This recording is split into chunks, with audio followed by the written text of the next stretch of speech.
مردوں کے جو احوال ہیں ویسے تو مخفی ہوتے ہیں، احوال برزخ اسی لیے کہتے ہیں، جی لیکن کبھی کبھی وہ احوال دکھائے جاتے ہیں، اللہ یا تو اس مردے کی تکریم کے لیے کہ اس کی عظمت کا پتہ چلے، یا اس لیے کہ جو اس کے کام تھے دیگر لوگ یہ کام کریں۔ مفتی فاروق صاحب رحمۃ اللہ تعالیٰ علیہ، ان کی قبر کھل گئی اور ان کا سر نظر آیا، پیشانی نظر آئی۔ اس طریقے سے بہت سارے واقعات تاریخ میں ہوتے رہتے ہیں۔ شرح صدور پڑھیے تو نہ جانے کتنے واقعات سننے کو ملیں گے۔ ایک سچا واقعہ، ایک ایسا واقعہ کہ جو ایک دنیا عرب کے ایک بہت بڑے عالم دین شیخ ہشام برہانی رحمۃ اللہ تعالیٰ علیہ انہوں نے بیان کیا۔ یہ جو شیخ ہیں، شیخ ہشام البرہانی، یہ فیضان مدینہ تشریف لا چکے ہیں۔ اچھا ماشاء اللہ۔ شیخ حبیب عمر کے ساتھ کوئی 10 سال پہلے تقریباً یہ آئے تھے، اب دنیا میں نہیں رہے۔ کئی ان کی کتابیں ہیں۔ ان کے والد صاحب بہت بڑے عالم تھے، شیخ سعید البرہانی۔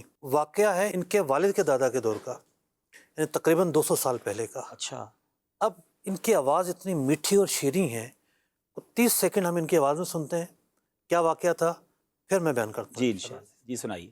أذكر قصة أو شواهد على هذه القضية. عندنا في دمشق تربة وهي المقبرة، وكلنا نعرف التربة والمقبرة، الدحدح مشهورة وفيها نعم أولياء وفيها علماء وفيها مجاهدون وفيها شهداء.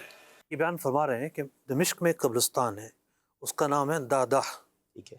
اور اولیاء اور علماء بڑے بڑے ہستیاں جو ہیں ان کے مزارات میں موجود ہیں۔ تو اس میں گورکن کام کیا کرتا تھا، اور یہ 200 سال پہلے کا واقعہ بیان کر رہے ہیں۔ تو ایک گورکن تھا، اس کا نام تھا عبد الرحمن حفار، عربی میں حفار گورکن کو کہتے ہیں۔ اس کا کام قبریں بنانا ہوتا تھا۔ ایک مرتبہ ایک عورت اس کے پاس آئی اور آ کر کہا کہ قبر تیار کرو، ایک مردہ آنے والا ہے۔ ظاہر بات قبر تیار کرنے کا آرڈر دیا جاتا ہے۔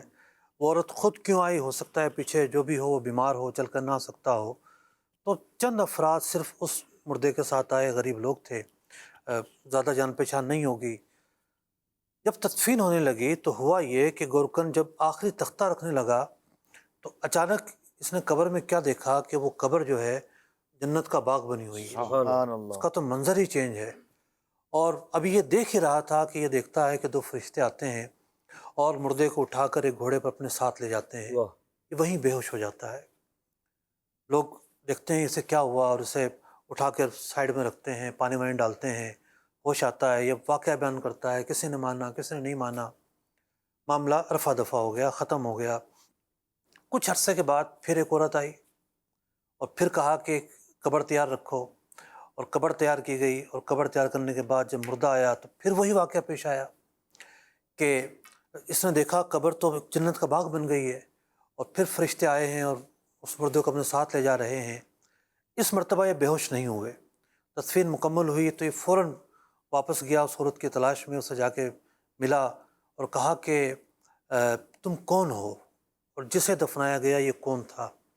عورت کہنے لگی کہ مجھے میری مصیبت میں رہنے دو، پہلے میرا ایک بھائی چلا گیا، اب دوسرا بھائی چلا گیا۔ تو کہا اچھا جو پہلے جو مردہ تھا وہ بھی تمہارا بھائی تھا؟ اس نے کہا کہ ہاں وہ بھی میرا بھائی تھا۔ پوچھا یہ کیا کرتے تھے، کیا ان کے ایسے افعال تھے کہ میں نے جو منظر دیکھا ہے یہ تو اللہ تعالیٰ کے پسندیدہ لوگوں کا منظر سبحان ہوتا ہے۔ اللہ۔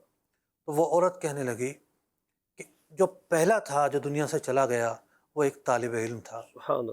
دین پڑھا کرتا تھا، اور جو دوسرا میرا بھائی تھا وہ کارپینٹر تھا، وہ اپنے اس بھائی کے اخراجات اٹھایا کرتا تھا۔ اللہ، یہ دونوں اس طریقے سے زندگی گزارا کرتے تھے، لیکن عمر کم تھی، دنیا سے چلے گئے۔ ایک طالب علم اور ایک طالب علم کی مدد کرنے والا۔